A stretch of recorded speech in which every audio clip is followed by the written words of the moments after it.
Bon matin, Acte 21, comment ça va? Ça va bien. On prend le temps de prière. Après, chaque fois, j'étais une occasion de chute pour Jasmin. Il m'a dit, il vient de dire que j'étais un idole. Ça, c'est pas bien. On va prier pour lui tantôt. Tellement content d'être avec vous ce matin. Comme je disais à Jasmin tantôt, on est loin géographiquement, puis on n'a pas souvent l'occasion de se voir physiquement, mais on like tous nos trucs sur Instagram, Facebook, on se suit, on s'écrit des fois. On a une relation très virtuelle ensemble. Mais là, je suis content d'être là en chair et en os avec vous ce matin. Comme Jasmin disait, je suis venu avec ma femme Valérie, la plus belle fille ici. Les gars, elle est déjà mariée. C'est celle-là qui est là, c'est la mienne. OK? Fait que c'est pas juste une fille nouvelle qui est là pour la première fois. Oubliez ça, je sais que vous l'avez toute spotée. Elle est la mienne. Ça, c'est fait. Je voulais faire ça juste avant pour éviter qu'il y ait des surprises après la réunion. Mais vraiment content d'être là. Comme Jasmin disait, je suis pasteur des jeunes adultes à l'Église Nouvelle Vie. Ça fait quelques années déjà que je suis là-bas. Et puis je sers à chaque vendredi soir, on a des réunions pour les 18-35 à Longueuil. Et je suis pasteur là-bas. Je suis aussi, on a fondé pendant ces années-là un ministère qui s'appelle Marque ta génération, qui vient spécifiquement en aide à surtout les jeunes des centres jeunesse de la rive sud de Montréal. Donc toutes sortes d'initiatives où on a rénové des centres jeunesse, on a fait toutes sortes d'activités pour eux, pour les aider surtout dans leur transition, une fois qu'ils sortent des centres jeunesse à 18 ans. Alors tout ça, ça représente un peu ce que je fais de ma vie là-bas. Et ce matin, ça se peut que je dise ce soir, OK? Parce que moi, là, 95% du temps, je prêche les soirs et pas les matins. Si je dis les soirs, faites comme si j'ai dit le matin, puis tout va être correct. Ce matin, on est dans Jean. Et Jean 17, si vous avez une Bible, si vous avez un iPhone, une Bible, vous pouvez tourner, cliquer dedans, sinon ça va apparaître sur les écrans dans Jean 17. Et pour moi, c'est un des textes particuliers de Jean. C'est une des prières, parce que le Jean 17, c'est une prière de Jésus. Et cette prière-là est reconnue par toutes sortes de théologiens comme étant une des prières les plus célèbres de Jésus. Et on va regarder une portion de ce chapitre-là dans Jean 17. On va commencer au verset 13 ce matin. Alors on y va. Maintenant, c'est Jésus qui parle. Il dit « Je vais vers toi », il parle à son Père. « Et je dis ces paroles dans le monde afin qu'ils aient en eux ma joie, une joie complète. Je leur ai donné ta parole et le monde les a détestés parce qu'ils ne sont pas du monde, tout comme moi, je ne suis pas du monde. » Verset 15. « Je ne te demande pas de les retirer du monde, mais de les préserver du mal. Ils ne sont pas du monde, tout comme moi, je ne suis pas du monde. Consacre-les par ta vérité. Ta parole est la vérité. » Combien croient ça ce matin? Tout comme tu m'as envoyé dans le monde, je les ai moi aussi envoyés dans le monde, et je me consacre moi-même pour eux, afin qu'eux aussi, quand il dit eux, il parle de nous ce matin, mais pour ceux, afin qu'ils soient consacrés par ta vérité. Verset 20.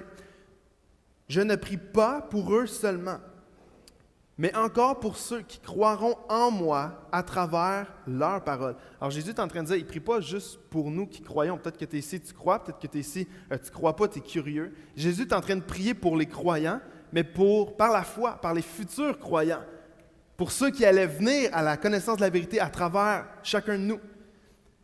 Il poursuit au verset 21, il termine en disant, « Afin que tous soient un comme toi, Père. Tu es en moi comme je suis en toi. » Afin qu'eux aussi soient un en nous, pour que le monde croie que tu m'as envoyé.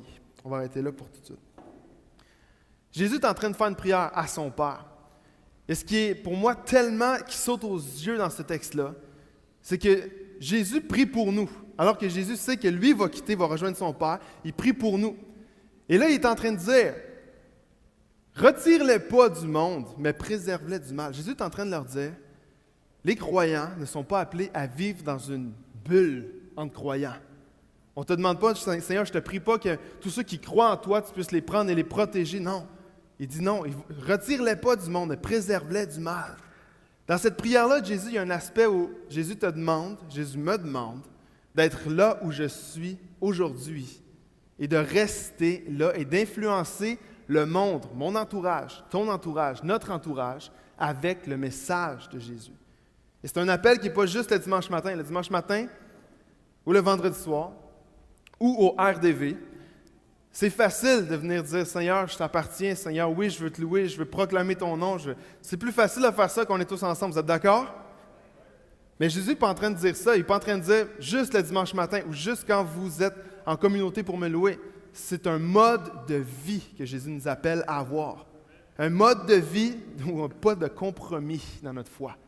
C'est un mode de vie où Jésus dit, vous allez être dans le monde, mais je vous appelle qu'à travers votre vie, les gens au verset 21 vont pouvoir croire que je suis venu. Jésus nous lance cet appel-là ce matin.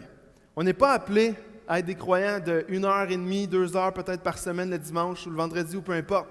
On n'est pas appelé à être des croyants où on connaît une couple de versets par cœur, puis c'est cool. On est appelé à être des croyants qui, peu importe où on est au travail, peu importe où on est à l'école, peu importe où on est au sport, au gym, à la Zumba, peu importe ce que tu fais, on est appelé à être des croyants où peu importe où on est, les gens sont supposés voir qu'on est croyant. On est appelé à être le sel de la terre. Ce qui pour moi est particulier, parfois, c'est une des prières ou une des choses qu'on comprend mal ou que moi je me fais poser des questions en tant que pasteur jeunesse. OK, mais si Dieu nous demande de ne pas être dans le monde, exactement. On peut être dans le monde sans être comme le monde. Et ça, c'est l'appel qu'on a. Jésus n'est pas en train de dire « Je veux que vous soyez dans le monde et comme eux ». Non, il dit « Je veux que vous soyez dans le monde, mais différent d'eux ». Tu peux être dans le monde, mais pas être comme le monde et pour rejoindre les gens avec le message. Et ce matin, j'ai un message que je crois qu'il peut parler à vos cœurs. C'est un message que Dieu m'a beaucoup parlé à travers cette histoire-là qu'on va regarder ensemble ce matin. Et je crois que Dieu va faire quelque chose dans le cœur de plusieurs ce matin. Comme si Dieu peut faire juste la moitié dans votre cœur de comment il me parlait à travers cette histoire-là qu'on va regarder, je vais avoir fait mon travail ce matin. Souvent, on se demande, OK, parfait, c'est bon, JP, Jean-Philippe, comment on fait ça maintenant? J'ai déjà entendu ça, j'ai déjà entendu, oui, OK, il faut être dans le monde, mais pas comme le monde. Comment est-ce que je fais ça dans mon quotidien? Comment je fais ça au bureau, moi, demain matin? Comment je fais ça à l'école, moi, lorsque la session va recommencer? Comment je fais ça avec mes amis qui ne croient pas en Dieu demain matin? Et on va regarder une histoire. Pour moi, cette prière-là de Jésus dans Jean 17 fait écho à une histoire de l'Ancien Testament qui incarne totalement ce qu'il est en train de parler. Lorsque Jésus fait cette prière-là, qui veut nous appeler à rester dans le monde, mais il veut nous préserver du mal pour qu'on puisse avoir une influence dans les gens autour de nous, il y a une histoire de l'Ancien Testament qui incarne totalement cette prière-là de Jésus. Et c'est dans le livre de Daniel. Et si vous avez vos Bibles encore, on va passer la majorité du reste du message dans le livre de Daniel au chapitre 3. Et dans le chapitre 3, on va voir 3 gars qui ont, si vous n'avez pas encore d'enfants, vous voulez en avoir un jour, il y a des noms incroyables ici de noms d'enfants. Et on va regarder particulièrement à l'histoire de Shadrach, Meshach et Abednego. Si vous manquez d'inspiration, c'est que vous êtes vraiment sans inspiration pour aller voir ces noms-là. Mais ils sont là. Et dans Daniel 3, ces 3 hommes-là vont incarner ce que Jésus est en train de parler dans Jean 17. Où ils sont appelés à rester dans le monde, où Jésus va les préserver du mal et va influencer leur entourage. On regarde ça ensemble. Daniel 3, on lit 3 versets pour tout de suite, au chapitre 3, verset 16. Shadrach, Meshach et Abednego répliquèrent au roi Nebuchadnezzar. C'est un roi, on va voir ça dans quelques instants. Un roi qui était là contre eux au début. Et les trois hommes vont dire, « Nous n'avons pas besoin de te répondre là-dessus. Notre Dieu, et ce qu'il faut comprendre à ce moment-ci, c'est que le roi voulait que les 3 hommes se plient à leur faux Dieu, à eux. Et les 3 hommes ne voulaient pas. Et là, c'est pour ça qu'on n'a pas à te répondre là-dessus. Notre Dieu, celui que nous servons, peut nous délivrer de la fournaise ardente, et il nous délivrera de ton pouvoir, roi.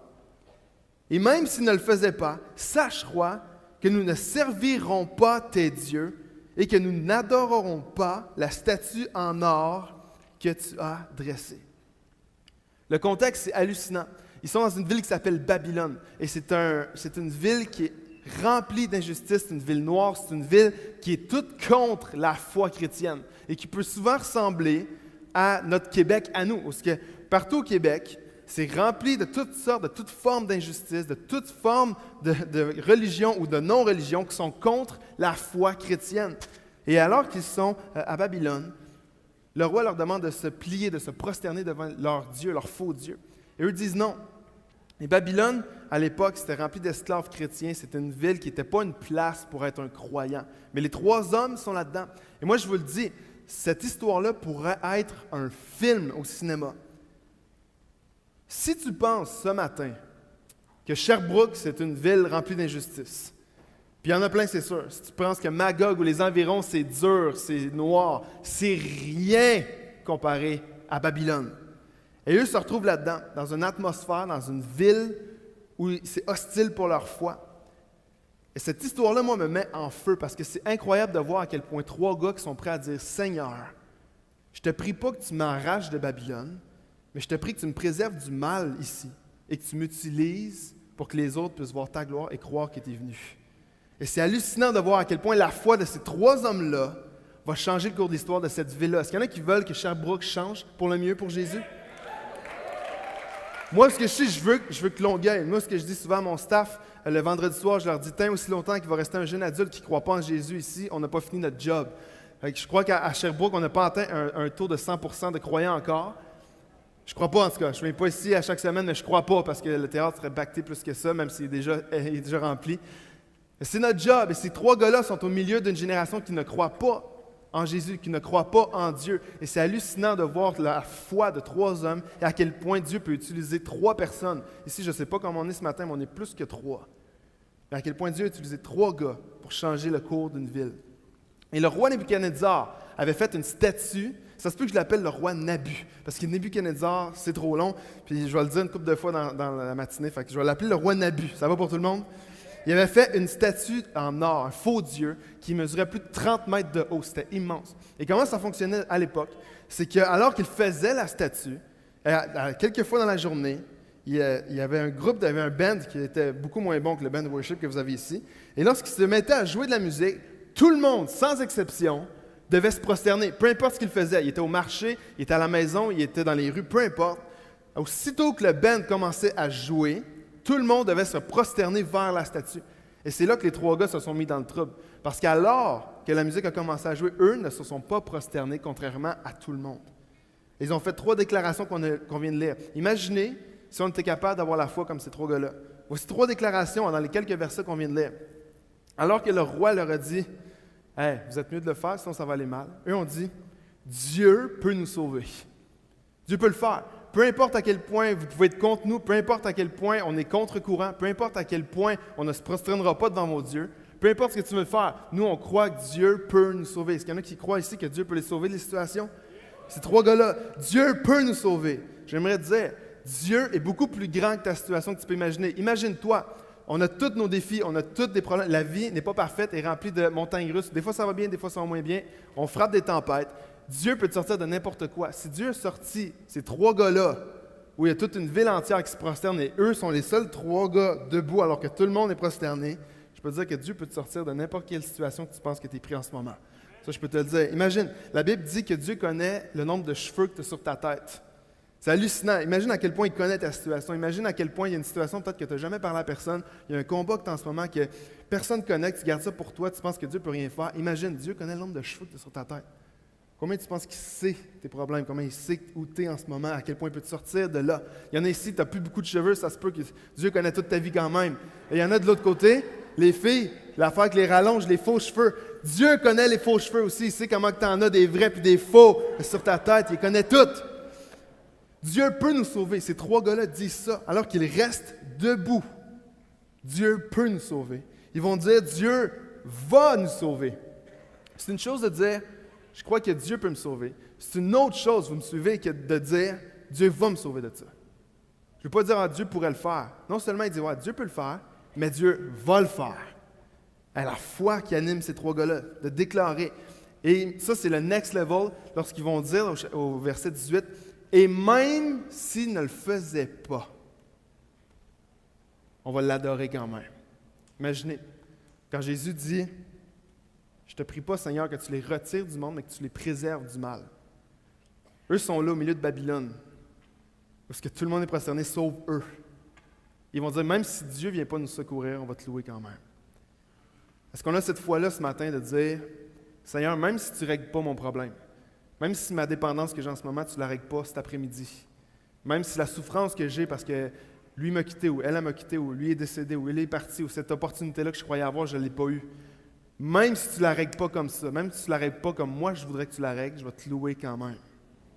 Est-ce qu'on a cette foi-là ce matin? Ces 3 gars-là incarnent cette prière-là. Pouvez-vous imaginer si notre génération vivait de cette manière-là? Si chacun de nous, on incarnait ça. Cette foi-là, que peu importe ma situation, peu importe les injustices que je fais face, peu importe les injustices autour de moi, je veux avoir cette foi-là. Que Seigneur, peut-être que tu ne vas pas me retirer de toutes mes douleurs, de toutes mes circonstances qui oppriment ma foi. Peut-être que tu ne vas pas me retirer de tout ça, mais tu vas être capable de me préserver du mal. Et peu importe, je vais te louer, je vais t'adorer. Et ces 3 gars-là nous enseignent, je vous dirais ce matin, 3 postures à avoir. On va le tourner de cette façon-là ce matin. Si on veut que Jésus, que Dieu nous utilise là où on est aujourd'hui, je vous dirais, il y a 3 postures qu'il faut qu'on soit capable d'adopter dans nos vies, dans notre quotidien. Pour répondre à la question, comment est-ce qu'on fait ça? 3 postures. La première, je te pose une question. Avec qui es-tu assis? Tu es assis avec qui, toi? Et je ne parle pas juste de ce matin, en ce moment. Je te parle de, tu es assis avec qui dans la vie? Dans ton quotidien? En dehors ici des 4 murs de l'Église? Tu es assis avec qui? Je ne sais pas si tu te souviens, peut-être qu'il y en a ici que c'est encore ton cas au primaire ou au secondaire. Il y en a peut-être, ça fait déjà très longtemps de ça. Mais je ne sais pas si vous vous souvenez à quel point c'était critique l'endroit où on était assis dans l'autobus scolaire. Il y a des lois non écrites là-dedans.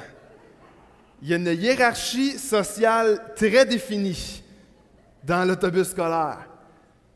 Moi, je me souviens tout de suite, quand j'ai rentré en secondaire 1, la première journée, je me suis assis beaucoup trop loin que j'étais supposé. Puis je me l'ai fait dire. « Hey, mon homme, c'est en avant que tu vas. T'as le premier banc, là, c'est là que tu vas. » OK, je ne savais pas. Moi, je suis le petit naïf qui arrive, tu sais, 12 ans, puis il est juste... Ah non, il y a une hiérarchie. L'endroit où tu es assis dans l'autobus, c'est important. Et le stress de savoir, est-ce qu'il va y avoir de la place? Est-ce que quand tu arrives, est-ce qu'il y en a qui ont pris ma place? Est-ce que qui est en arrière? Y a-t-il une place? Les cools étaient en arrière. Ça, c'est sûr. Les cools, c'est en arrière. Plus tu es cool, plus tu es loin dans l'autobus. Puis moins tu es cool, plus tu es en avant dans l'autobus. Moi, j'ai passé au moins 2 ans au secondaire à être en avant. Puis quand je dis en avant, c'était genre, je rentrais, puis je tournais là, comme ça ici. En avant, là. Ça s'est réglé un peu par la suite. J'ai réussi à gagner quelques sièges. Mais l'endroit où on est assis avait une signification dans l'autobus. Même chose à la cafétéria à l'école. Il y avait toujours la table des cools. Et quand on regarde la table des cools, est-ce qu'il y en a qui savent de quoi je parle? Il y en a qui sont toujours à la même table, c'est toujours les cools de l'école qui sont là-bas. Et on dirait que c'est comme, j'aimerais ça, là, à la fin de mon secondaire, avoir atteint ce niveau. La table des cools. Tu veux juste pas être tout seul à la cafétéria. Combien c'était comme votre phobie de manger tout seul à la cafétéria? Tu ne veux pas faire ça. Tu veux être assis au moins avec quelqu'un et idéalement assis avec les cools. Mais l'endroit où tu t'assisais avait une signification. Même chose dans l'avion. Si vous avez déjà pris l'avion, il y a toujours la première classe. Et comment c'est fait dans l'avion en plus, c'est qu'il faut que tu passes dans la première classe. Fait que ça fait juste te rappeler à quel point tu n'es pas en première classe, à quel point tu n'es vraiment pas si cool que ça. Puis tu te demandes si tu es comme moi, qu'est-ce qu'ils font dans la vie, ce monde-là, pour pouvoir être là, comme ça, se payer des billets de même. Et quand tu arrives, toi, tu es assis en arrière, en sardine, avec 2 personnes à côté comme ça. L'endroit où tu es assis dans l'avion signifie quelque chose. L'endroit où on s'assit dans nos vies, ça signifie quelque chose.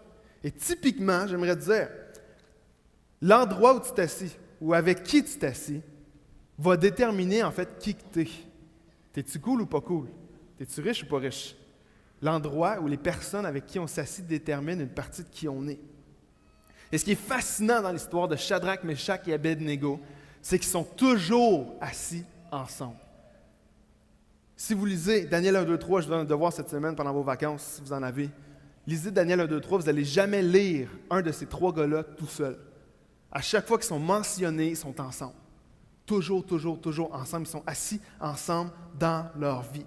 La Bible nous démontre, dans toutes sortes d'endroits, vous allez voir Jésus en parle, Paul en parle, ça en parle partout dans le Nouveau Testament. Mais ces 3 gars-là incarnent que la foi chrétienne, ça ne se vit pas tout seul. Tu ne peux pas marcher ou t'asseoir dans ta vie tout seul dans ta foi.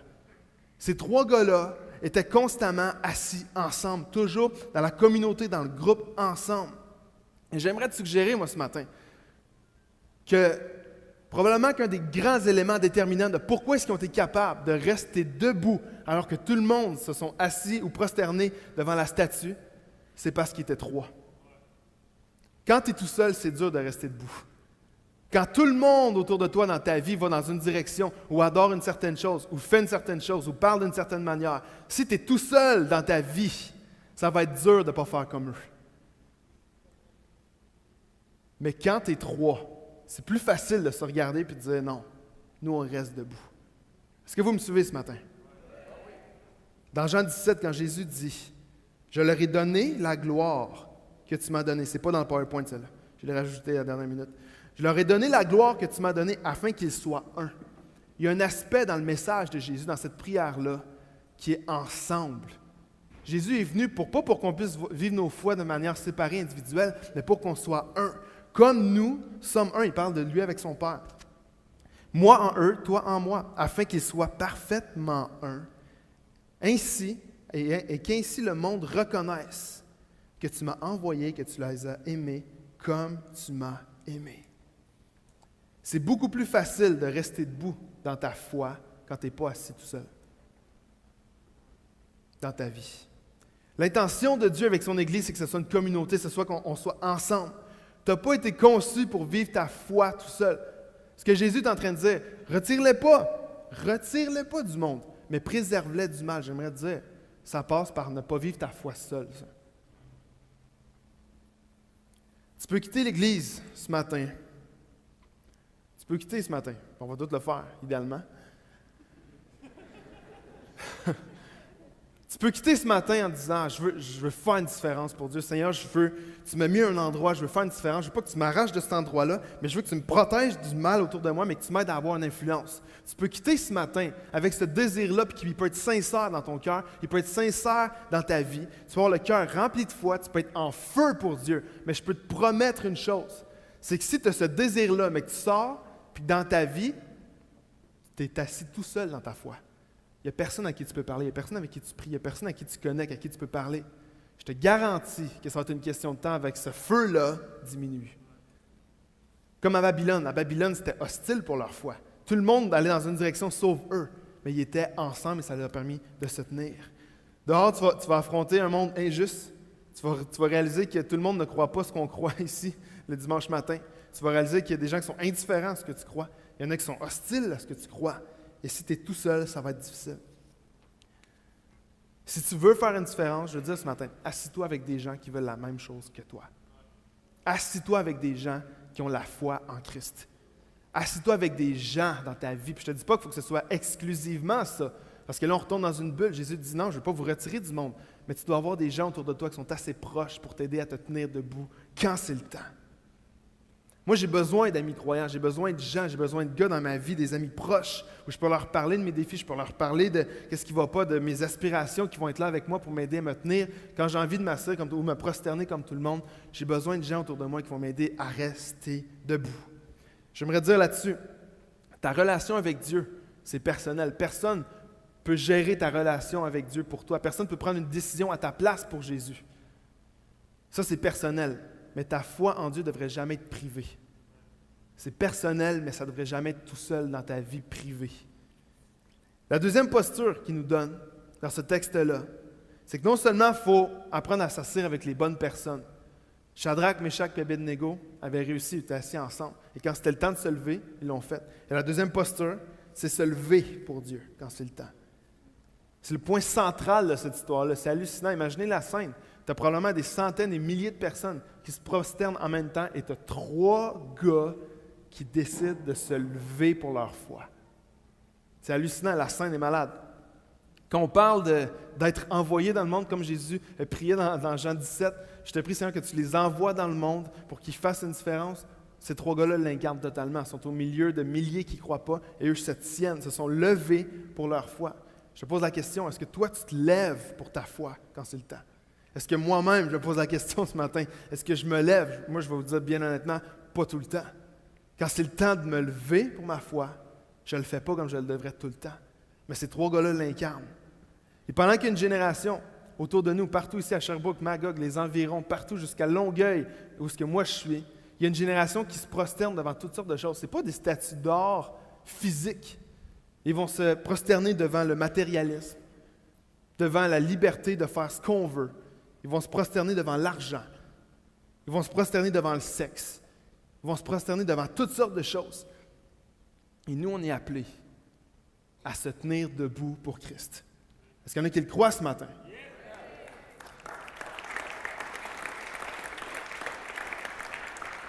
Nous, on est appelés à se lever dans notre génération qui ne croit pas nécessairement ce qu'on croit, que ce soit dans notre ville, au bureau, à l'école, de se lever pour Jésus et dire tout haut, nous, on est croyants, parce que ces trois gars-là ont fait d'hallucinant. C'est alors que tout le monde se prosterne, eux étaient en train de faire un statement. Non, nous, on croit au seul vrai Dieu. Nous, on croit en Jésus, nous, on croit en Dieu. Et c'est ce qu'on est appelé à faire. Notre génération a besoin de Jésus. Moi, je peux vous le dire une chose, on pourrait faire ce qu'on voulait. Moi, je parlais de Marc ta génération tantôt, on fait plein de choses pour aider concrètement les jeunes qui n'ont rien, qui n'ont pas de famille, qui n'ont pas de ressources. On fait plein de choses concrètes pour les aider financièrement. On leur rénove leurs chambres, on fait toutes sortes d'affaires. Mais j'aimerais te dire une chose, que ce soit avec les jeunes de la DPJ, que ce soit ici à Sherbrooke ou à Magog, on pourrait faire plein de choses pour eux, leur donner de l'argent, on pourrait rénover tout ce qu'on voudra. Les gens ont besoin de Jésus. Les gens ont besoin d'être confrontés un jour à dire, est-ce que Seigneur, je t'accepte ou pas dans ma vie? Est-ce que ça veut dire que c'est un ou l'autre? Non, je ne crois pas que c'est un ou l'autre, c'est les deux ensemble. On est appelé à aimer les gens, donc faire des choses, tout ce qu'on peut pour les aider, mais concrètement, puis un moment donné, au bout de la ligne, il faut que ces gens-là rencontrent Jésus. Et comment ces gens-là vont rencontrer Jésus? C'est ceux qui le connaissent. Vous et moi, on ne fait rien. Si vous et moi, on ne se lève pas quand c'est le temps. Ces trois gars-là l'incarnent totalement, alors que là, c'était le temps de se lever. Alors que tout le monde allait dans une direction, là, c'était le temps de faire quelque chose. Eux l'ont fait. Et nous, on est appelés à le faire aussi. Dans Jean 17, Jésus prêche et prie. Ne les retire pas, mais préserve-les du mal. Comme toi, Père, tu m'as envoyé dans le monde, moi aussi, je les envoie dans le monde. Mais ils ne les envoient pas dans le monde pour être en vacances puis venir juste ici 1h30 les dimanches matin. Il faut le faire, puis ça fait partie de la vie chrétienne totalement. Mais notre appel, c'est de se lever quand c'est le temps, autour de nous.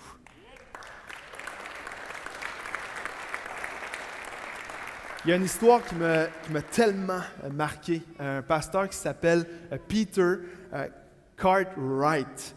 Et c'est dans les années 1700. Lui, c'est un pasteur. Il y avait une grande église à l'époque. Et il y a un dimanche matin, c'était particulier parce que le samedi, alors que lui était dans son bureau en train de composer sa prédication pour le lendemain, il y a une délégation du président des États-Unis qui sont arrivés à l'église, dans les bureaux, pour lui dire « Le président aimerait visiter ton église demain matin. » Imaginez ça, là. C'est quelque chose. Imagine, Jasmin et Philippe, imaginez ça. Samedi, là, hier matin ou la semaine prochaine, samedi prochain, une délégation qui arrive, hey, le premier ministre Justin Trudeau aimerait venir visiter ton église demain.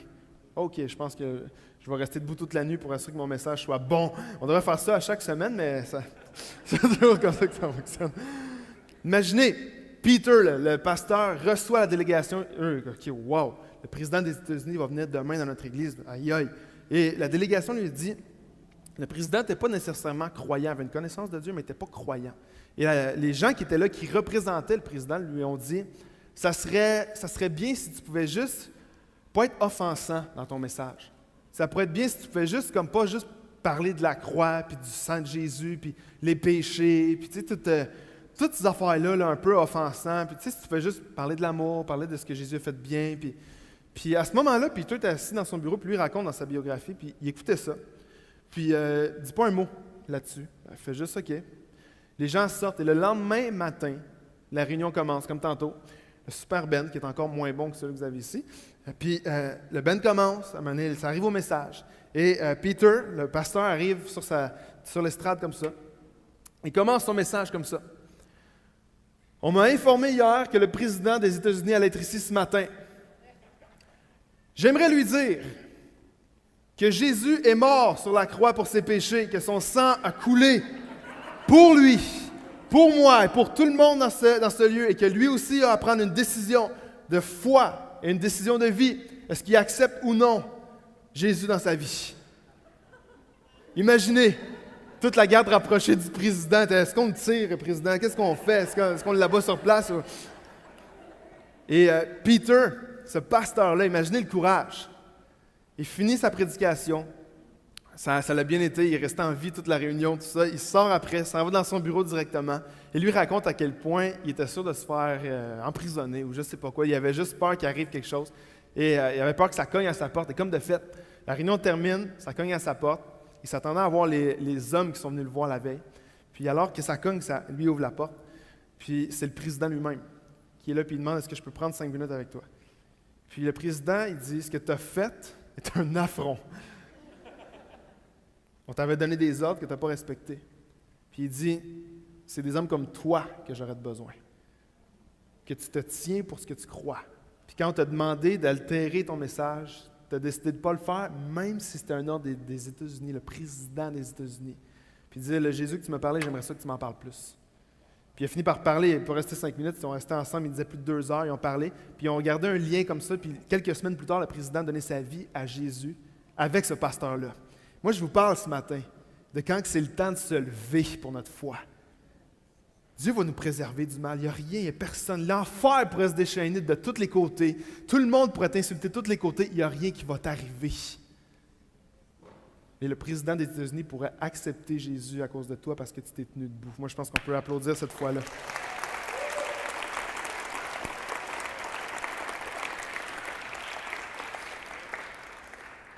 C'est que non seulement, comme la prière de Jésus nous dit, « Seigneur, je te prie, retire-les pas, mais préserve-les du mal pour qu'ils puissent avoir une influence. » Les 3 hommes, Shadrach, Meshach et Abednego, étaient toujours assis ensemble dans leur vie, ce qui leur a permis de se lever quand c'était le temps.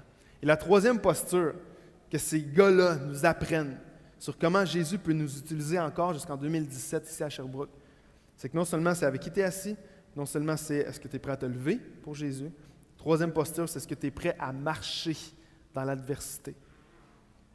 Jésus n'a jamais promis, puis tu peux tourner ta Bible dans tous les sens, dans toutes les versions que tu veux, Jésus n'a jamais promis que parce qu'on croit en lui, parce qu'il nous fait de nous une nouvelle créature, parce qu'il nous donne maintenant une nouvelle destinée, parce qu'il change notre futur, il veut tout changer de ta vie, il veut te donner un espoir que tu n'avais pas, une joie que tu n'avais pas, etc., etc. Tout ça, c'est vrai. Mais une chose que Jésus promet jamais, c'est que ça va être facile. Au contraire, c'est une chose que Jésus a aussi promis. Il a aussi dit qu'il allait donner de la joie et une paix, mais il a aussi promis autre chose qu'on oublie souvent, qu'on prêche moins là-dessus, mais qu'il allait avoir des tribulations. En d'autres mots, il allait avoir de l'adversité. Parce que tu crois en lui, tu vas faire face parfois à de l'adversité qui va venir de tous les côtés. Et ces 3 gars-là ont fait face aussi à de l'adversité. Le roi Nabu était tellement fâché de voir ces 3 gars-là ne pas se prosterner, alors que toute la ville se prosterne, eux ne le font pas. Le roi-là était tellement fâché après eux qu'il y avait une fournaise qui servait à juste tuer des gens à l'époque. Puis, alors qu'il a vu ça, le roi a fait dire à ses gardes qui étaient autour de la fournaise, « Faites chauffer 7 fois plus la fournaise. » La température était insoutenable. Il était tellement fâché qu'il a dit, « Prenez ces 3 gars-là puis jetez-les là-dedans. » Ça, c'est de l'adversité. Ce n'est pas le genre de choses que vous et moi, on va vivre demain matin si on se tient pour notre foi au bureau. Est-ce que vous me suivez? Ces 3 gars-là, oui, on peut remercier le Seigneur pour les fournaises qui ne sont pas là. Ils ne sont pas là. On n'en a pas de nôtre. Il n'y en a pas de fournaise au bureau à l'école. On n'est pas là-dedans. Là. Mais imaginez le niveau d'adversité que ces gars-là ont vécu.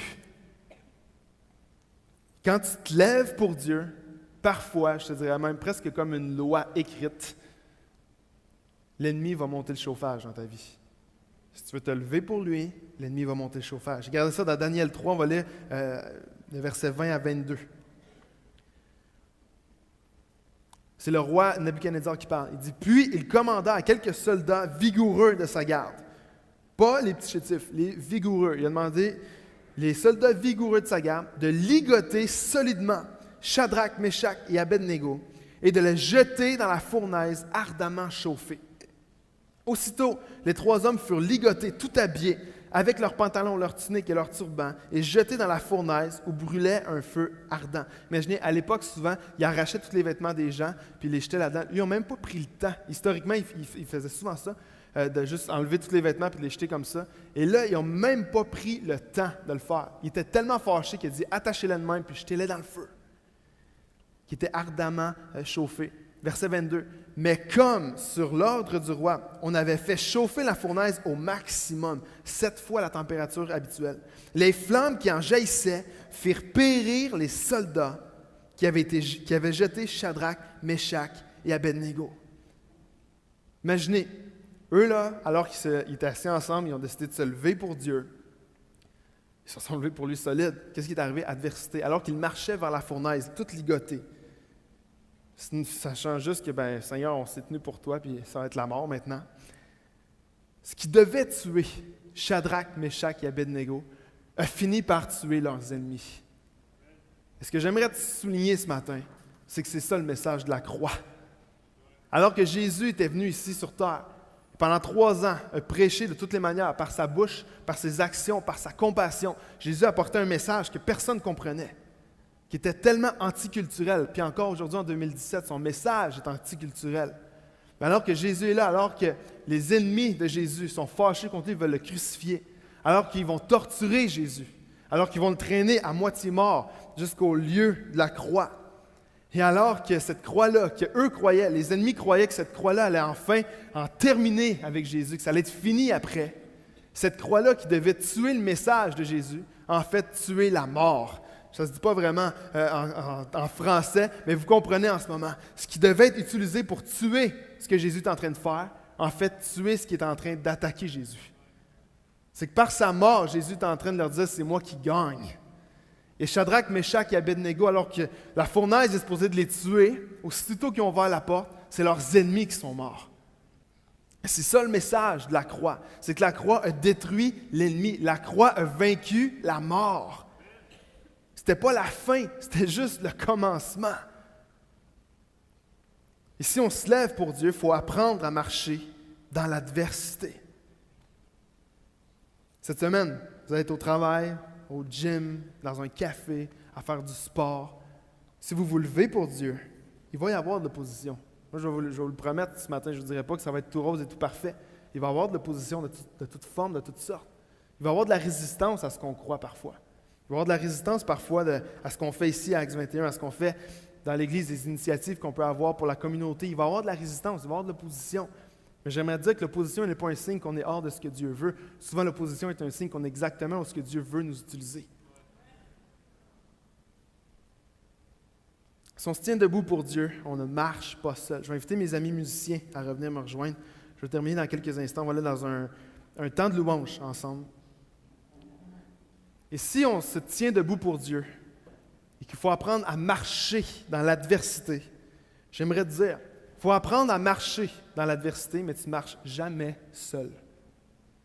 Dieu ne t'a jamais dit, Jésus n'a pas dit, et la Bible ne dit jamais, je veux que tu marches dans l'adversité et que tu t'arranges tout seul.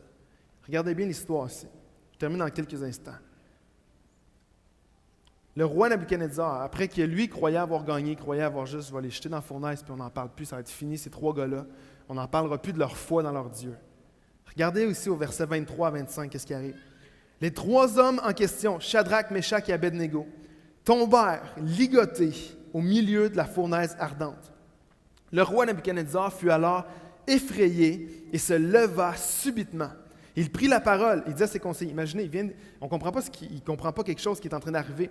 Il prit la parole, dit à ses conseillers, « Nous n'avons pas jeté 3 hommes ligotés au milieu du feu. » C'est ce qu'il est en train de dire, « Hey, c'est pas 3 gars qu'on a jetés. » Ils vont dire, mais il répondit au roi, « Certainement, roi. » Il reprit, « Eh bien, j'aperçois 4 hommes dépourvus de liens qui marchent au milieu du feu, porteurs d'aucune blessure, et le 4e ressemble à un fils des dieux. » Ce que j'aimerais te dire, moi, ce matin, c'est que alors que tu vas décider de te lever pour Dieu dans ta vie, alors que tu vas décider de vivre pour lui, peu importe l'adversité que le monde peut t'amener, peu importe l'adversité que l'ennemi peut déchaîner sur toi, tu ne marcheras jamais là-dedans tout seul. Parce qu'alors qu'ils ont jeté 3 gars là-dedans, le roi ne comprend pas ce qui arrive là-bas parce qu'il dit, je vois 4 personnes. Aucun lien, aucune blessure. Et j'aimerais dire que c'est ça dans notre vie aussi.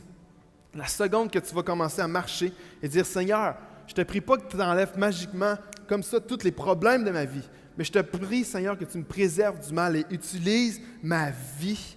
Tu vas marcher dans l'adversité, mais tu ne marcheras jamais seul. Et ça, c'est une promesse. Et c'est ce qui arrive à ces gars-là. Et peut-être que ce matin, tu marches dans une forme de fournaise, tu marches dans une forme d'adversité. Je ne connais pas toutes vos situations, je ne connais pas tous les raccoins de vos vies, de vos cœurs, de vos pensées. Peut-être que vous êtes même la seule personne en ce moment sur Terre qui gardez ce combat-là. Vous êtes là puis vous gardez certains combats, certaines fournaises, certaines adversités pour vous. J'aimerais dire ce matin que la seconde que tu décides de te lever pour Dieu, tu ne marcheras jamais seul. La seconde que tu dis, Seigneur, me voici, je veux me tenir pour toi, ma foi est en toi, ma vie est en toi, toute ma vie est à toi, tu ne marcheras jamais seul. La Bible est remplie de promesses. Si Dieu est pour nous, on le connaît par cœur, est-ce qu'on le vit? Ces trois gars-là l'ont vécu totalement. Si Dieu est pour nous, il n'y a pas une fournaise, il n'y a pas un roi qui pourra se lever contre nous. J'aimerais dire, c'est la même chose dans ta vie. Si Dieu est pour toi, tu décides, Seigneur, je me lève pour toi, ma foi est en toi. Personne, rien, aucune force du mal pour être contre toi. Celui qui est en nous est plus grand que celui qui est dans le monde. Et parce que ces trois gars-là, puis je termine avec ça, mon dernier verset de la matinée, et parce que ces trois gars-là étaient assis ensemble et ont réussi à se tenir debout, se sont levés pour Dieu, et qui ont marché dans l'adversité de la fournaise, Dieu était avec eux, et Dieu les a utilisés. Regardez bien, dernier verset, verset 28-29. Nabuchodonosor prit la parole et dit, « Béni soit le Dieu de Shadrach, de Méshach et d'Abednego. » Imaginez, c'est le Dieu qui était idolâtre, qui avait toutes sortes d'autres dieux, et alors qu'il les a sortis de la fournaise, le roi Nabuchodonosor, béni soit leur Dieu. Il a envoyé son ange et a délivré ses serviteurs qui ont placé leur confiance en lui. Ils n'ont pas hésité à enfreindre l'ordre du roi et à risquer leur vie plutôt que de servir et d'adorer un autre Dieu que leur Dieu. Moi, je prie que ce soit notre prière, ça. Voici maintenant l'ordre que je donne. Regardez ça. C'est le roi Nabuchodonosor, il donne un ordre. Si quelqu'un, quel que soit son peuple, sa nation et sa langue, parle de façon irrespectueuse du Dieu de Shadrach, Méshach et Abednego, il sera mis en pièces et sa maison sera transformée en un tas de décombres. En effet, il n'y a aucun autre Dieu capable de délivrer comme lui. Quelqu'un devrait dire Amen ce matin. J'aimerais vous dire ce matin ce que Jésus priait dans Jean 17. Retire-les pas du monde, préserve-les, et qu'à travers leur témoignage, à travers la vérité que je leur ai donnée, les autres puissent croire que je suis le Dieu vivant. Ces trois gars-là ont amorcé un réveil dans la ville de Babylone qui était beaucoup plus hostile à la fois que tout ce que nous, on peut imaginer. Et j'aimerais dire ce matin, imaginez ce qui peut arriver à Sherbrooke, imaginez ce qui peut arriver dans vos quartiers, imaginez ce qui peut arriver dans notre province. Si chacun de nous, à chaque jour, on se levait, on disait « Seigneur, aide-moi à m'asseoir dans ma vie avec des bonnes personnes qui vont m'aider alors que c'est le moment de me tenir debout pour toi. » Eh bien, utilise-moi après ça. Il va y avoir de l'adversité, mais utilise-moi. Imaginez ce qui pourrait arriver pour influencer notre génération. Imaginez ça, ce qui pourrait arriver. Alors ce matin, ce que j'aimerais qu'on fasse, je vous inviterai à vous lever avec moi. On va prendre un chant ensemble, un temps de louange. Ce que j'aimerais qu'on fasse à partir de maintenant, c'est chacun personnellement. Je ne connais pas vos vies, je ne connais pas vos défis, je ne connais pas dans quel état tu es rentré ici ce matin. Mais moi, je crois dans un Dieu qui peut transformer n'importe quelle situation. Je crois dans un Dieu qui, peu importe la manière que tu es rentré ici ce matin, tu peux sortir différent. Moi, je connais un Dieu qui, peu importe l'adversité en ce moment que tu penses que tu traverses, puis que tu es tout seul là-dedans, moi, je connais un Dieu qui dit non, moi, je suis jamais loin. Je ne suis pas un Dieu qui est loin, je suis un Dieu qui est avec toi. Puis peu importe la fournaise dans laquelle tu peux te trouver ce matin, j'aimerais dire que Dieu est avec toi. Et ce qu'on va faire, on va chanter un chant qui s'appelle « Merveilleux nom ». Et ce matin, mon appel est hyper simple. Alors qu'on va rentrer dans un temps de louange, la louange, ce n'est pas juste un temps pour dire la réunion finit bientôt, on s'en va dîner. J'aimerais dire, prends ces quelques minutes-là. Je crois que ça peut être des minutes de destinée pour quelqu'un. De dire, Seigneur, apprends-moi à m'asseoir avec les bonnes personnes. Apprends-moi à me lever pour toi quand c'est le temps. Et Seigneur, peu importe l'adversité que je suis en train de traverser, Seigneur, viens me donner la confirmation que tu marches avec moi. Alors qu'on chante merveilleux nom ensemble, que chacun à vos places, dès maintenant, commencez à élever vos voix, commencez dès maintenant à juste remettre à Dieu l'adversité, commencez à prier, Seigneur, viens m'utiliser, apprends-moi à me lever pour toi. Le merveilleux nom de tout nom. On le chante ensemble.